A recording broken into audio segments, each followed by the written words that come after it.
Saya khawatir bahwa ini adalah satu bentuk balas dendam politik.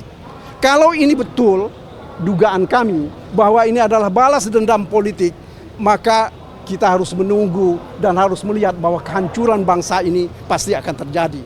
Terima kasih atas kesabaran menunggu sampai pukul berapa ini Pak? Sampai pukul 6.15 ini dari pagi tadi. Ada satu berita yang tidak enak yang harus saya sampaikan, bahwa terhadap Mas Hasto dilakukan penahanan sejak hari ini terhitung untuk 20 hari. Ya. Akan tetapi dari hasil pemeriksaan hari ini tidak ada yang substansial yang bisa menjadi alasan mengapa beliau mau dilakukan penahanan terhadap beliau. Itu yang pertama. Kemudian yang kedua, yang kita sesalkan adalah bahwa dalam proses ini apa yang ditanyakan oleh penyidik itu adalah merupakan hal-hal yang selama ini yang dulu-dulu sudah dipertanyakan. Jadi tidak ada sesuatu yang baru.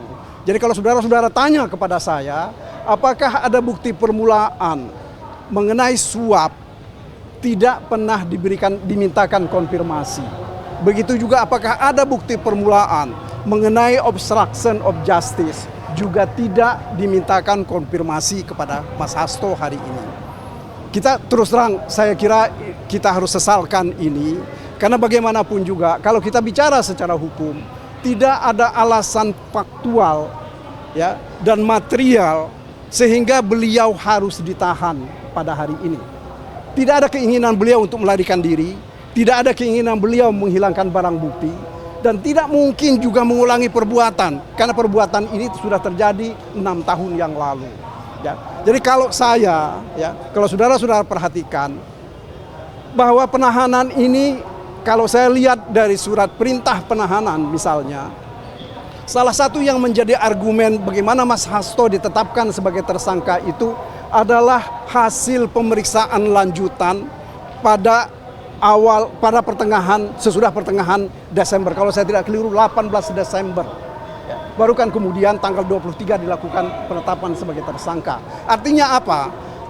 Ini 1 hari atau 2 hari sesudah dilakukan pemecatan terhadap keluarga Jokowi, ya, terhadap Jokowi dan anak-anaknya, maka dilakukanlah satu kegiatan tindak lanjut di dalam penyidikan. Dan sekarang Mas Hasto ditahan. Saya khawatir bahwa ini adalah satu bentuk balas dendam politik. Kalau ini betul dugaan kami bahwa ini adalah balas dendam politik, maka kita harus menunggu dan harus melihat bahwa kehancuran bangsa ini pasti akan terjadi. Demokrasi akan dikoyak-koyak oleh orang-orang yang tidak bertanggung jawab. Jadi sekali lagi, ini yang ingin kami sampaikan. Terus terang saya juga harus sampaikan bahwa dari kemarin kami sudah menyiapkan satu surat permohonan penangguhan penahanan. Karena kami menduga ya, bahwa penahanan itu akan terjadi. Dan surat penangguhan penahanan itu sudah kami sampaikan tadi, meskipun mungkin besok akan kami buatkan permohonan ulang dengan jaminan-jaminan dari tokoh-tokoh masyarakat, terutama dari pimpinan partai. Jadi saya kira itu yang pokok yang bisa saya sampaikan. Kalau mengenai, sekali lagi, kalau mengenai bukti permulaan perkara ini, tidak ada satupun yang dikonfirmasi kepada Mas Hasto. Jadi sekali lagi, saya yakin betul bahwa kami khawatir bahwa mereka justru tidak mempunyai bukti permulaan mengenai 2 perbuatan itu. Kita tidak tahu ordernya untuk menahan Mas Hasto ini dari mana. Ya karena bagaimanapun juga pada awal pemeriksaan dari pagi tadi itu tidak ada masalah. Akan tetapi sesudah penyidik dipanggil bolak-balik berulang kali sekitar lewat pukul 3 sampai setengah 4, itu mulai terjadi sesuatu yang buat saya itu yang sangat tidak enak. Kita sudah bisa lihat bagaimana raut muka dari penyidik yang juga merasa tidak suka dengan keadaan yang kami hadapi ini.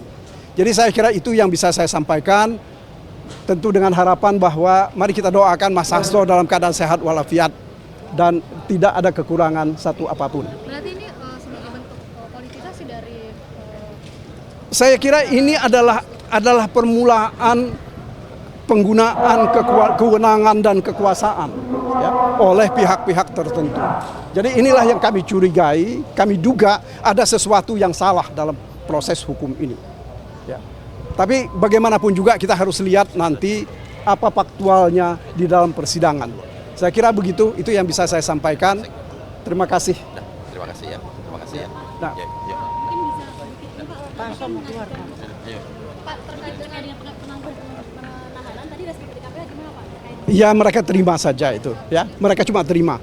Ya mereka penyidikan tidak bisa melakukan apapun, ya. Oke?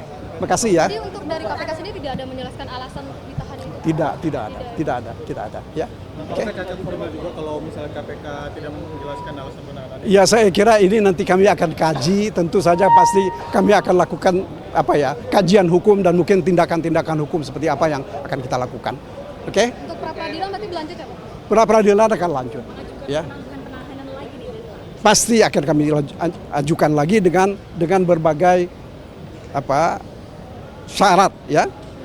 Termasuk diantaranya jaminan dari orang-orang tertentu. Masih prapit, masih berjalan? Iya, pertama kita sedang pra peradilan. Kemudian yang kedua, tidak ada urgensinya menahan Mas Hasto ini, ya. Karena bagaimanapun juga kedudukan beliau di partai ini kan begitu penting, ya. Dan satu kegiatan partai yang akan datang itu adalah kongres. Satu kegiatan yang luar biasa besarnya dan seluruh persiapan selama ini beliau yang lakukan. Ketika ini dicegah, ya, ketika dia tidak bisa melakukan lagi kewajiban-kewajiban dan tugasnya dia, kita khawatirkan bahwa itu akan berantakan. Yang rugi siapa? Yang rugi bukan hanya partai PDI, tetapi juga masyarakat yang akan rugi. Tapi kan Hasto tadi siap ditahan katanya Pak. Ya memang bahwa beliau mengatakan itu iya. Siapapun juga, ya saya kira pasti akan mengatakan kalau ditanya siap ditahan atau tidak. Ya, karena itu konsekuensi dari satu proses hukum. Ya, bahwa kita ini proses hukum di negeri ini orang selalu ditahan.